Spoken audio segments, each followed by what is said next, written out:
Hey everybody, welcome back to BobkeTV and my preview of the greatest one-day race on earth, Paris-Roubaix.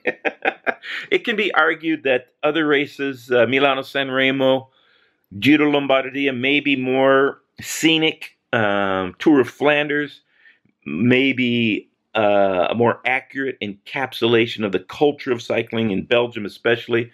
But for my money, it's Paris-Roubaix that's the greatest one-day race on earth. The dynamicism, the thrills, the heartbreak, the winner. When you watch somebody win Paris-Roubaix, they've earned it. Nobody escapes the difficulties of the course. Nobody is immune to the bad luck, the flat tires, the mechanicals, the crashing, the mayhem, the carnage out on the race course. And the winner of Paris-Roubaix is truly the greatest cyclist on earth for that day. It's the most beautiful race. It's captured the imagination of the world. And myself, it is what inspired me to become a professional cyclist. Saw it on TV when I had first started racing in Northern California, and I told all my club mates on the Berkeley Bike Club, I said, I'm going to do that. In spite of the fact I had been dropped on every single club ride up until that point. But a couple of years later, there I was in Paris-Roubaix in 1986, the first American team to compete. I was the only finisher from our team that day, and I've always been in love with Paris-Roubaix. I absolutely love it, and this year promised to be a spectacular event. Rain is in the forecast, and it's been a long time. I think it's been since the early 2000s that we've had a truly rainy edition of Paris-Roubaix, and so, consequently, a lot of the riders that will be the overall contenders have never had to race Paris-Roubaix when it was raining, and it makes the cobbles that much more slick. The cobbles obviously are what define Paris-Roubaix: 29 sectors, almost 60 kilometers in total of cobbled racing, and when they're covered in rain. I did one edition where it started to rain at the end for me in one of the chasing groups, and up until that point, the cobbles weren't that big of a problem, and it was the very last couple of sections, and it was almost impossible to stay on my bicycle. I couldn't believe the difference. And so if that's the case throughout the day, on this Sunday, it's going to be pure pandemonium and not to be missed. You can't miss Paris-Roubaix if you're a fan of professional cycling. Last year, dry edition, won in pretty commanding fashion by Greg van Avermaet, who was on fire that year. He had missed out on a chance at winning the Tour of Flanders earlier or a week earlier in that crash with Peter Sagan and Olivier Naesen. But Greg van Avermaet riding well, one of the pre-race favorites. Last year it was a 5-man group coming into the Velodrome together to contest the win. Zdeněk Stybar from Quickstep was second. Sebastian Langeveld was third. Also in that group, Johnny Moscon and Jasper Stuyven from the Trek squad. Trek, by the way, last year, 3 riders in the top 10. And Stuyven, a pre-race favorite as well.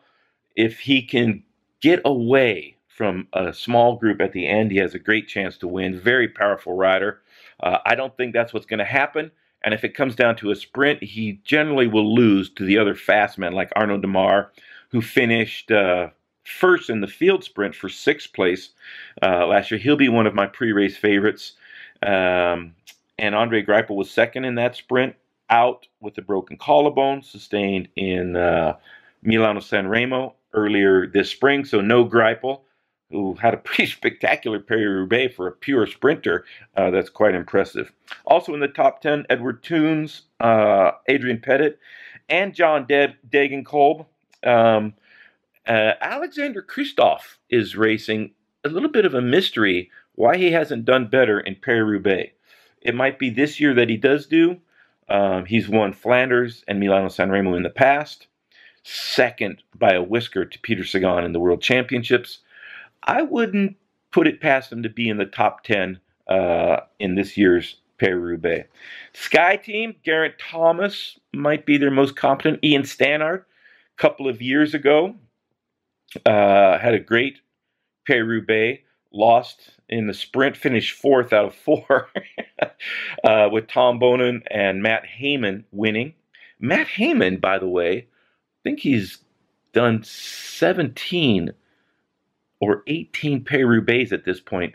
Might be one of the few riders that was in Paris-Roubaix when it rained last. So maybe an advantage for Matt Hayman going way back. Quick-Step, we got to talk about Quick-Step.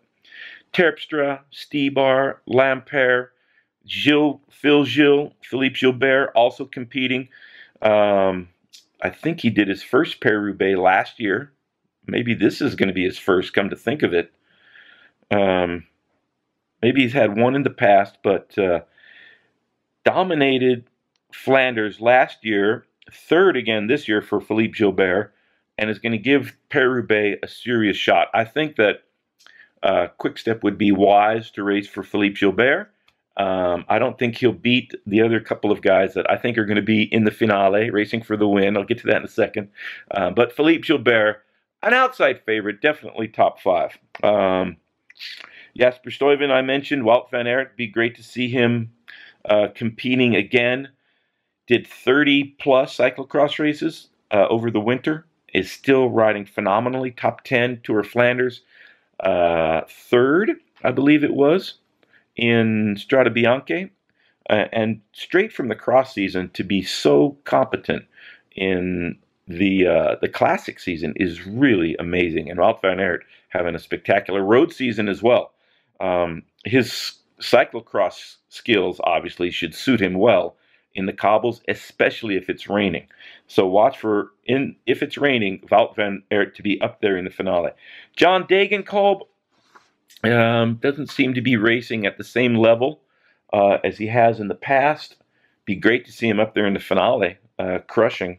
But time will tell. Arnaud Demar. Let's get to Arnaud Demar. I think Arnaud Demar is going to finish 2nd in Paris-Roubaix on Sunday. Having a great year, but your winner, Peter Sagan and Greg Van Avermaet 3rd. There's my podium. Top 3.